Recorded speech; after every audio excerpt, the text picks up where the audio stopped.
Good morning. तो हमारा ने चल रहा था कंपाउंड इंटरेस्ट। ठीक है।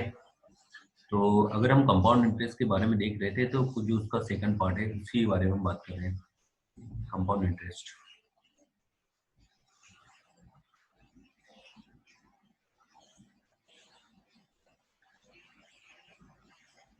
अच्छा, इसके बारे में हम फॉर्मूले जितने भी होते हैं वो सब समझ लिए थे कि कंपाउंड इंटरेस्ट होता क्या है, इसमें कैसे निकालते हैं चीजों को, और कुछ क्वेश्चन भी देखे थे हमने। ठीक है, आगे बढ़ते हैं। हम ग्रोथ के बारे में बात करते हैं, जैसे ग्रोथ क्या होती है या रेट ऑफ ग्रोथ।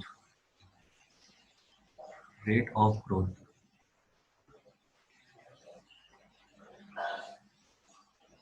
अच्छा ग्रोथ क्या होती है, जैसे डेली आप देखते होंगे कहीं पे भी कि पॉपुलेशन इंक्रीज हो रही है, जो ट्री है उसकी हाइट बढ़ रही है, किसी का वेट बढ़ रहा है ना।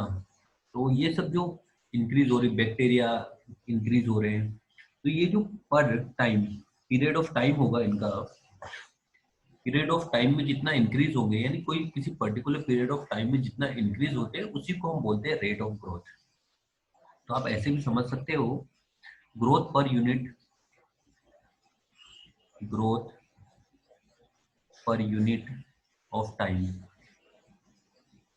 Growth per unit of time, यानी टाइम के रिस्पेक्ट में किस टाइप से इंक्रीज हो रहे हैं। अगर टाइम के रिस्पेक्ट में ये जिस टाइप से भी इंक्रीज हो गए उसी को हम बोलते हैं rate of growth. Growth per unit of time is called the rate of growth.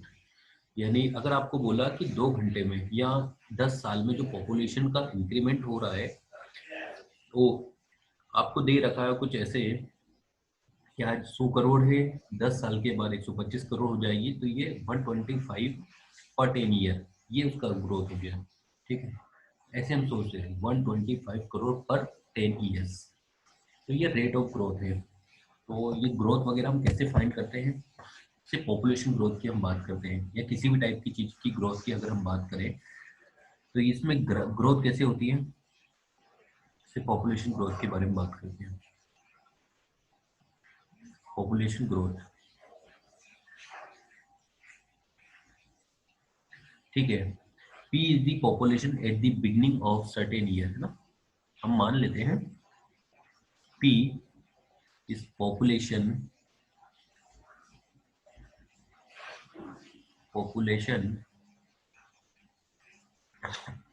At the beginning of, at the beginning of a certain year.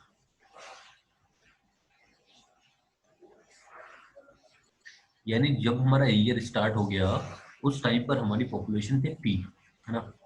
और हमने बोला कि कुछ टाइम के बाद कितनी हो जाएगी, इस टाइप से हम निकालते हैं। यानी आज अगर हम पॉपुलेशन देख रहे हैं तो आज उसकी पॉपुलेशन जो दे रखी है टोटल, किसी भी शहर हो सकती है, किसी कंट्री की हो सकती है, गांव की हो सकती है, ठीक है। तो वहां की पॉपुलेशन सपोज करो P है। तो अगर आपसे ये पूछा जाए the constant rate of growth, the constant rate of growth, the constant rate of growth, constant rate of growth B R percent, यानी जो पॉपुलेशन में इंक्रीमेंट हो रहा है वो आर परसेंट पर एनम के हिसाब से हो रहा है, are percent per annum. Are percent per annum का मतलब होता है आर पर्सन पर 100 पर्सन, आर पर्सन पर 100, आर पर्सन पर 100 पर पर्सन, पर पर्सन। यानी अगर आपको दे दिया कि 5% पर एनम के हिसाब से हो रहा है, यानी 100% पर 5% इंक्रीज हो रहे हैं ना हर साल, ऐसे हम सोच सकते हैं। 8% पर एनम का मतलब हो गया, अगर बोला 10% पर एनम के हिसाब से आपका जो पॉपुलेशन हो रही है वो इंक्रीज हो रही है, यानी पर 100% पर आपके 10% इंक्रीज हो रहे हैं। यानी अगर आज 100 पर्सन है तो एक साल के बाद वो 110 हो जाएंगे। ठीक है, तो हमें पूछा है कि पॉपुलेशन आफ्टर 10 ईयर या T years, population after T years, T years के बाद जो पॉपुलेशन होगी कितनी होगी, तो ये हो जाएगी P 1 plus r by 100 whole power n, n मतलब वही t। तो जैसा फॉर्मूला हमने कंपाउंड इंटरेस्ट के लिए बोला था, एग्जैक्टली वही फॉर्मूला इसमें पॉपुलेशन ग्रोथ में भी अलग जाएगा। ठीक है, क्योंकि जो पॉपुलेशन ग्रोथ होती है वो किसी सिंपल इंटरेस्ट जैसी नहीं होती है, एक कंपाउंड इंटरेस्ट होती है। यानी जो पॉपुलेशन इंक्रीज हो गई है वो भी प्रोड्यूस करती है। जैसे इंटरेस्ट पे इंटरेस्ट लगता है ना कंपाउंड इंटरेस्ट में, ऐसे जैसे अगर कोई पॉपुलेशन इंक्रीज हो गई तो उसने भी तो कुछ इंक्रीज किया होगा ना अलग से। इस टाइप से हम देख सकते हैं। तो पॉपुलेशन आफ्टर टी ईयर्स, तो P 1 + r/100 whole power T. ठीक है, तो ऐसे हो गया। और अगर हमें देखना है कि नेट इंक्रीमेंट कितना हो गया है ना, मतलब पहले पी थी और अभी कितना इंक्रीमेंट हुआ, तो इंक्रीमेंट की अगर हम बात करें कि increase in population, increase in population, increase in population in T years, T years में कितना पॉपुलेशन हुआ है ना। तो अभी ये हो गई हमारी कितनी, P 1 + r/100 whole power T. से पहले कितनी थी पी, ये तो इस पी को माइनस कर देते हैं तो हमें पता लग जाएगा कि टोटल पॉपुलेशन में इंक्रीमेंट कितना हुआ। क्या आपको ये वैसे ही दिखाई दे रहा है जैसे कंपाउंड इंटरेस्ट निकालते हैं? कंपाउंड इंटरेस्ट इक्वल टू होता है अमाउंट माइनस प्रिंसिपल। ठीक है, कंपाउंड इंटरेस्ट भी तो यही होता है ना, इधर पे लिख देता हूँ। कंपाउंड इंटरेस्ट क्या होता है, अमाउंट माइनस प्रिंसिपल। ये अमाउंट टोटल कितना हो गया है और उसमें से प्रिंसिपल को माइनस कर देते हैं तो यही तो हमें मिलता है कंपाउंड इंटरेस्ट। यानी एग्जैक्टली वही हमें दिखाई देता है। तो यहाँ से आप सोच सकते हो पॉपुलेशन आफ्टर टी ईयर्स कितना मिलेगा, P 1 + r/100 whole power T.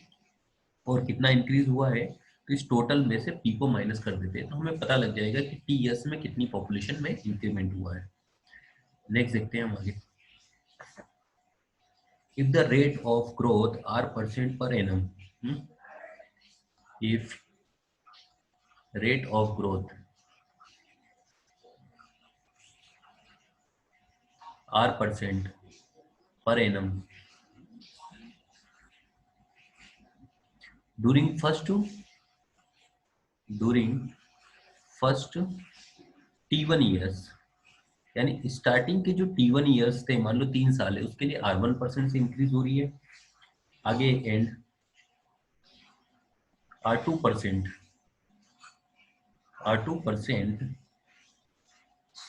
पर annum during next T2 years.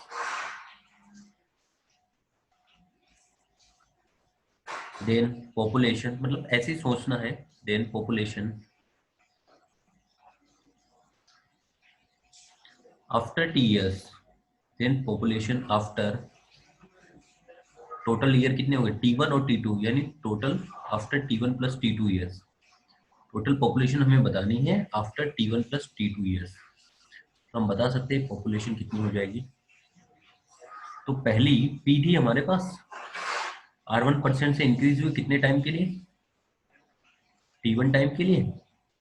r2% से इंक्रीज हुई कितने टाइम के लिए, T2 टाइम के लिए। और ऐसे और भी पूछा होता कि r3% से इंक्रीज हुई T3 टाइम के लिए, तो ऐसे और भी हम निकाल सकते हैं। तो ये हमारी टोटल पॉपुलेशन आ जाएगी आफ्टर T1 + T2 ईयर्स के लिए।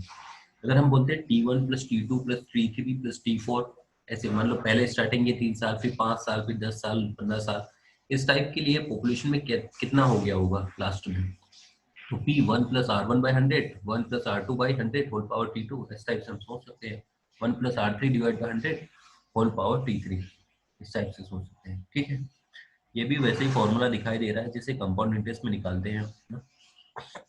If the constant rate of decrease, if the constant rate of decrease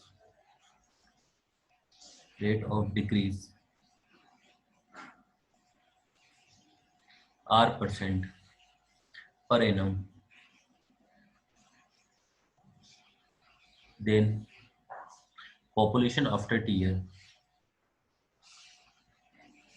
population after t year, तो टी ईयर के बाद पॉपुलेशन कितनी हो जाएगी। तो आप ऐसे सोचो जैसे उत्तराखंड में बाढ़ आई थी तो वहां पर पॉपुलेशन कम हो गई थी, डिक्रीज हो गई।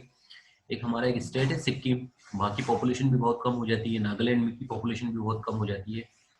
यदि वहाँ के पर्सन, यहाँ तो कहीं उत्तराखंड में जैसे ये ट्रेजेडी आई थी तो काफी लोग मर गए थे, तो यानी पॉपुलेशन डिक्रीज हो गई थी।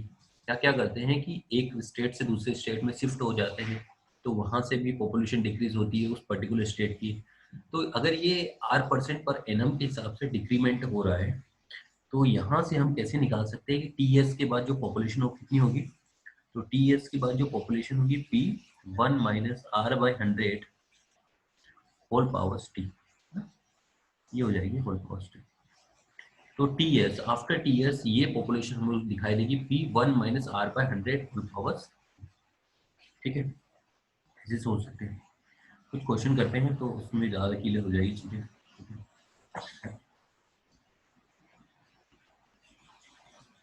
एक क्वेश्चन से समझते हैं। The present population, the present population, present population of a town is 25,000. 25,000. If it is increased, if it increase at the rate of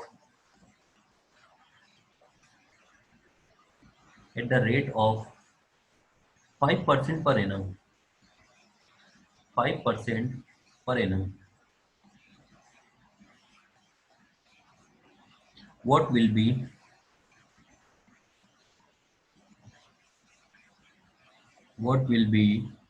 its population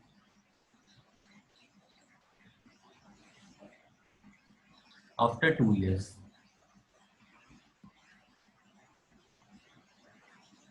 क्या बोला है कि ये कोई टाउन है जहाँ की पॉपुलेशन आपको दे रखी है ऑलरेडी 25,000, 5% से इंक्रीज हो रही है, यानी 100% पर 5% इंक्रीमेंट होता है। तो वहां पर जो 2 साल हो गए उसके बाद कितनी पॉपुलेशन होगी, है ना।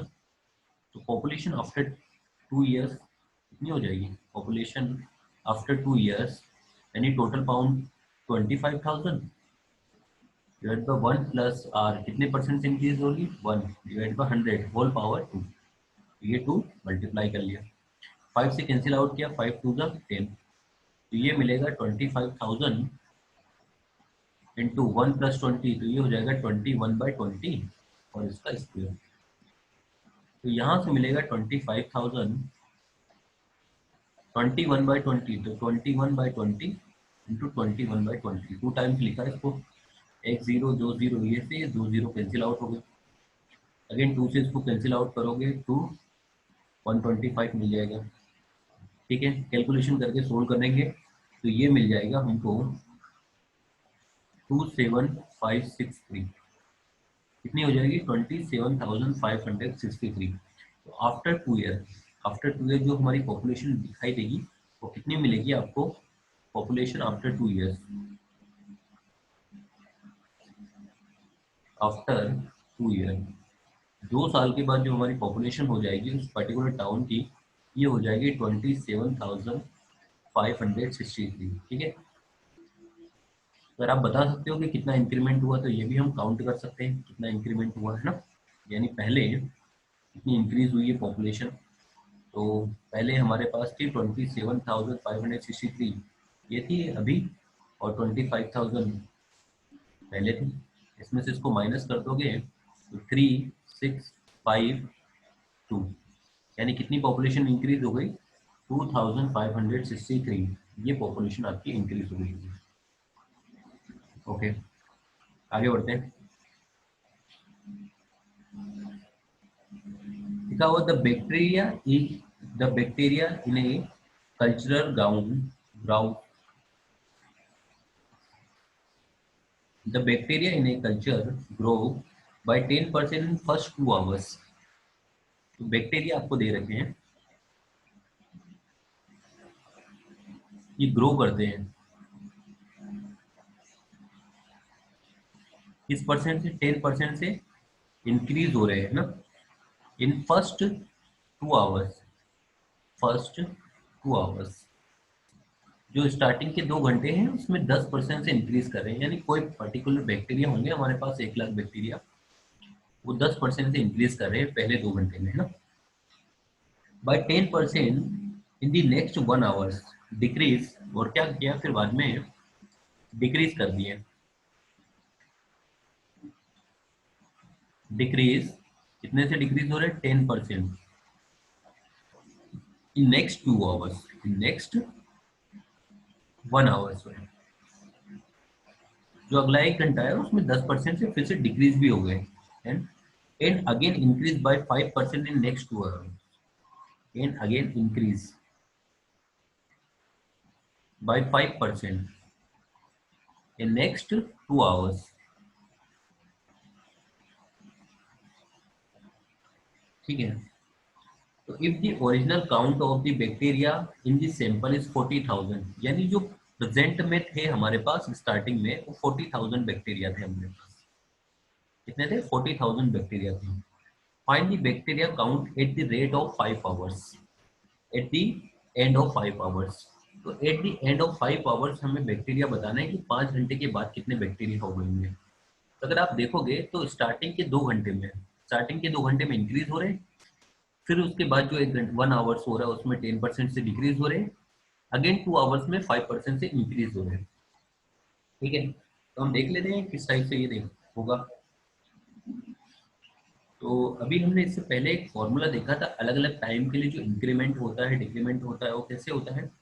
जैसे ये लिखा है amount equal to principal 1 plus, पहले में इंक्रीज कर रहे हैं तो R1/100 पावर T1, दूसरे में डिक्रीज कर रहे हैं तो 1 - R2/100 पावर T2, फिर तीसरे में इंक्रीज कर रहे हैं तो 1 + R3/100 होल पावर T3। अभी यहाँ पर टोटल बैक्टीरियाज की जो बैक्टीरियाज हो जाएंगे, टोटल नंबर ऑफ बैक्टीरिया उनको हमें बताना है, तो हम कैसे बता सकते हैं। यहाँ से टोटल अमाउंट पहले कितने थे 40,000,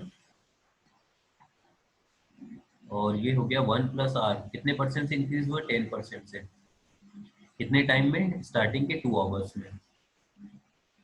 1 - R2 अब कितने से डिक्रीज हुए 10% से डिक्रीज हो गए स्टार्टिंग के 2 आवर्स में, फिर 5% से फिर इंक्रीज हो गया तो 1 + 5/100, ये 1 आवर्स में है ना, और ये 2 आवर्स में। इसको सोल्व कर लेते हैं कितना आएगा। तो ये हो जाएगा 40,000, इसको इससे कैंसिल आउट किया तो 11/10 इसका होल स्क्वायर, इससे इसको कैंसिल आउट किया ये मिलेगा 9/10, और इससे इसको कैंसिल आउट किया 20 तो ये मिलेगा 21/20 होल स्क्वायर। सोल्व करते हैं और इसको, तो ये हमारे पास है 40,000, 11 का स्क्वायर होता है 121 और ये हो जाएगा 100, 9/10, 21 होता है 441 डिवाइड बाय 20 का स्क्वायर होता है 400। ठीक है, ये 2 जीरो और ये 2 4 जीरो मिलके ये 4 जीरो कैंसिल आउट हो गया, इस 4 से ये 4 भी क्या हो गया कैंसिल आउट हो गया। ओके, न्यूमरेटर्स में मल्टीप्लाई कर लेते हैं 121 9 और 441। ठीक है, तो ये मिल जाएगा 480,250 डिवाइड बाई 10, एक जीरो से ये जीरो भी कैंसिल आउट हो गए तो मिलेगा 480,250।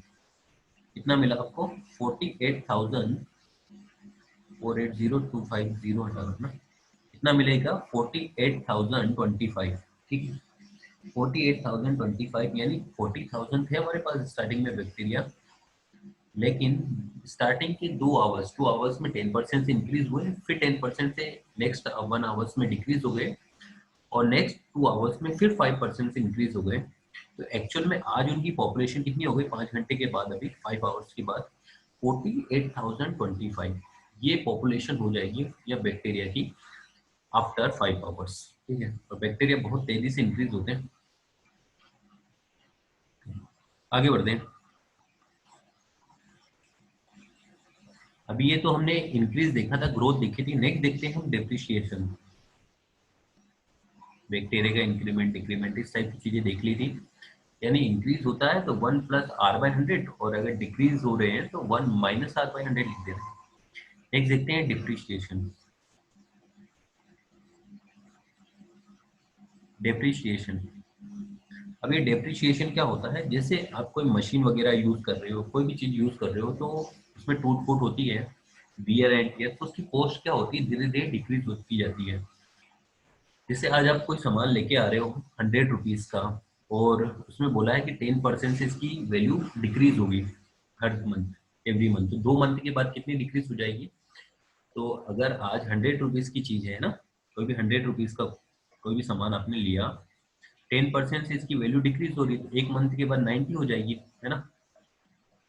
फिर उसका भी 10% डिक्रीज कर दो, तो 10% डिक्रीज करोगे तो 81 हो जाएगा इसका भी।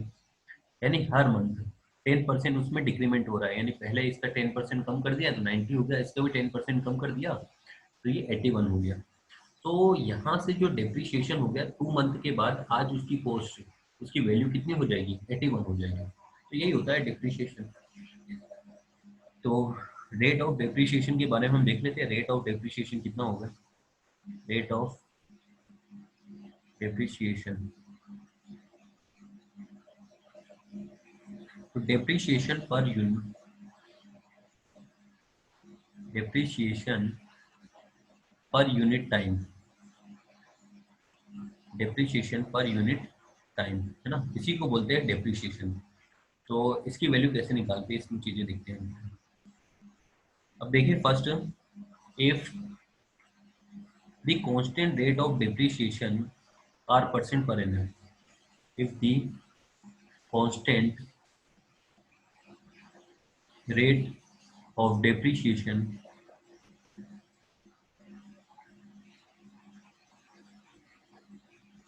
is R% per annum,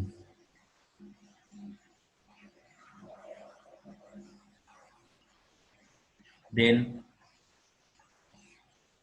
the value of the machine, then the value of the machine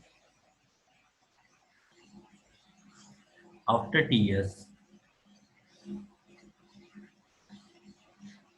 के बाद उसकी जो वैल्यूज हो जाएगी मशीन की, अगर R% पर एनम के हिसाब से उसमें जो वैल्यूज हो रही है वो डिक्रीज हो रही है, तो टी ईयर्स के बाद उसकी वैल्यूज कितनी हो जाएगी, आज मान लो वैल्यूज वी है ना, तो टी ईयर्स के बाद हो जाएगी 1 minus R by 100 V into 1 minus R by 100 whole power T, ये हो जाएगी उसकी वैल्यूज आफ्टर टी ईयर्स।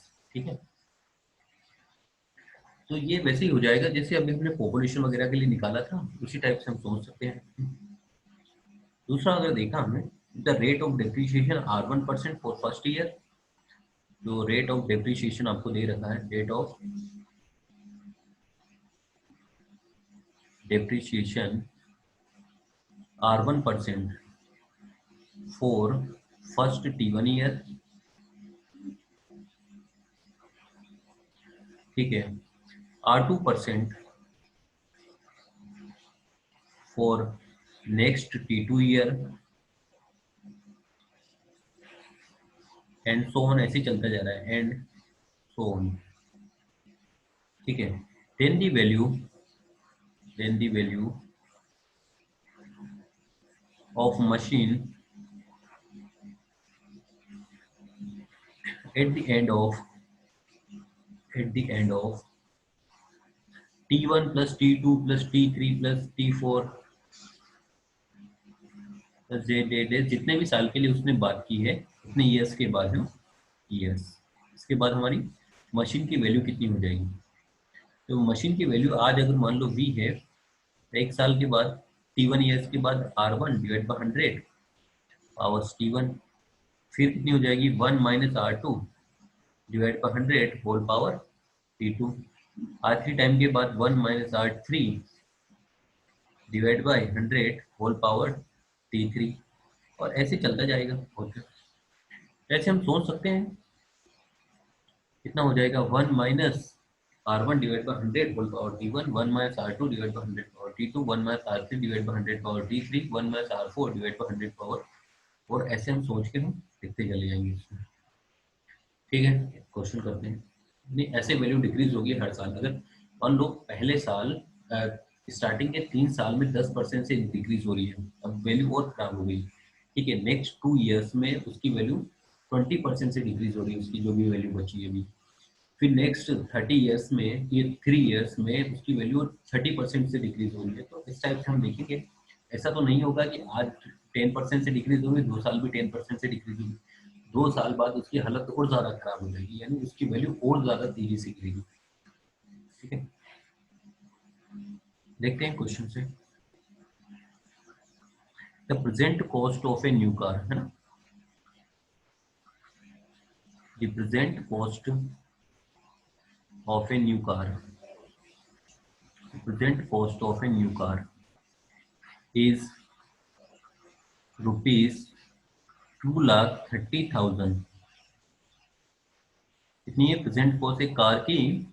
2,30,000 है। If it's value depreciate eight the rate of, है ना, रेट ऑफ डेप्रिशिएशन आपको दे रखा है, rate of depreciation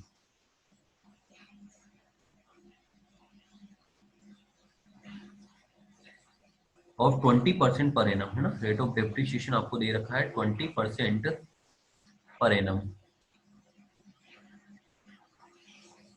what will be the value after 3 year, है ना, तो हमें पूछा है कि वैल्यू आफ्टर 3 ईयर बताना, वैल्यू आफ्टर 3 ईयर, 3 साल के बाद जो कार होगी उसकी कितनी वैल्यूज हो जाएगी, है ना। तो ऐसे सोचते हैं हम इसको, दो तरीके से वैसे कर सकते हैं। पहले तो एक फॉर्मूले से कर लेते हैं हमारे, कि आफ्टर हमारा अमाउंट कितना होता है v और 1 - R1/100 होल पावर T1, ऐसे निकालते हैं। तो उससे फॉर्मूले से निकाल लेते हैं पहले तो कितनी वैल्यू हो जाएगी, वैल्यू आफ्टर 3 ईयर, आज प्रेजेंट वैल्यू कितनी है 2,30,000, 1 माइनस कितने परसेंट से डिक्रीज हो रही, 20%, 3 साल के लिए, है ना, 3 साल के लिए। तो निकाल लेते हैं, 2 से इसको कैंसिल आउट किया, 2 5 जा, तो ये मिलेगा 2,30,000 और ये हो जाएगा 4/5 होल पावर 3। सोल्व करते हैं इसको, 2,30,000 4 का क्यूब कितना होता है, तो 64 हो जाता है, और 5 का क्यूब होता है 125। ठीक है, इसको कैंसिल वैंसिल करके हम निकाल लेंगे, तो ये आ जाएगी हमारी वैल्यू 1,17,760 रुपीज। ठीक है, कट कर लेंगे, 5 से कट कर सकते हैं इसको, 5 2 जा 10, 5 5 जा 25, इसको भी 5 से कैंसिल आउट किया, 5 4 जा 20, 3 30, 6 जा और 3 0, अगेन 5 से कैंसिल आउट किया, 5 5 जा 25, 5 9 जा 45, 1 2 जा 00। ठीक है, अगेन 5 से कट कर लेना और ऐसे सोल्व करोगे तो आंसर आ जाएगा 1,17,760 रुपीज। यानी जो 2,60,000 की चीज थी, है ना, जो हमारी कार थी 2,30,000 की, आज उसकी कॉस्ट कितनी बची 3 साल के बाद, तो 3 साल के बाद उसकी कॉस्ट हो गई 1,17,760 रुपीज। तो टोटल डेप्रिसिएशन कितना हुआ, अगर हम देखें तो टोटल डेप्रिसिएशन कितना हो गया, यानी कितनी वैल्यूज कम हो गई, तो 2,30,000 इसमें से हमने माइनस कर दिया 1,17,760 रुपीज। तो 0 - 0 0, 0 - 6 तो 4 मिल जाएगा, 9 - 7 तो ये मिलेगा 2, फिर 9 - 7 तो ये मिलेगा 2, 2 - 1 तो ये 1 मिलेगा, 1 - 1 0। तो हमारी जो टोटल, सॉरी 1 - 1 तो ये 1 मिल जाएगा, यानी हमारी टोटल डिक्रीमेंट कितना हो गया, तो 1,12,240 रुपीज का डिक्रीमेंट हो गया। ठीक है, ऐसे सोच लिया। एक और तरीका है इसको करने का, ऐसे भी आप सोच सकते हो कि आज इसकी कॉस्ट कितनी है, तो आज प्रेजेंट कॉस्ट है इसकी 2,30,000 रुपीज, है ना। 1 साल के बाद कितनी हो जाएगी, तो 80% कम, 80% हो जाएगी, 20% तो कम हो जाएगी, यानी अभी इसकी 80% बचेगी अब इसकी कॉस्ट। ठीक है, यानी ये कॉस्ट आ गई 1 साल के बाद। ठीक है, अब नेक्स्ट ईयर में ये कॉस्ट आ गई, फिर 20% कम कर दो इसका, इसका भी 20% कम कर दिया, यानी फिर से इसका 80% आ जाएगा, ये 2 साल के बाद होगी। अब ये कॉस्ट आ गई हमारे पास, तीसरे साल फिर से 20% कम कर दिया 2 साल के बाद, तो फिर से इसकी कॉस्ट फिर से 80% ही बची है बस। तो यहाँ से देख सकते हैं ये 40 से ये 40 कैंसिल आउट कर लेते हैं, ये 20 से ये 20 भी कैंसिल आउट कर लेते हैं। इधर मिलेगा 23 और इस तरफ मिलेगा 8 इंटू 8 इंटू 8, 80 इंटू 8 इंटू 8। इसको सोल्व करेंगे तो एग्जैक्टली हमें वही मिल जाएगा जो हमने निकाला था। कितना निकाला था हमने? तो 1,17,760 रुपीज ये आ जाएगा। ऐसे भी सोच सकते हैं हम, तरीका होता है सोचने का कि कैसे आप सोचते हैं उस चीज़ को। ओके, बाकी हम नेक्स्ट क्लास में देखते हैं। Thank you. काफ़ी बड़ा चैप्टर है तो हम बाकी नेक्स्ट क्लास में देखते हैं। Okay, thank you, bye.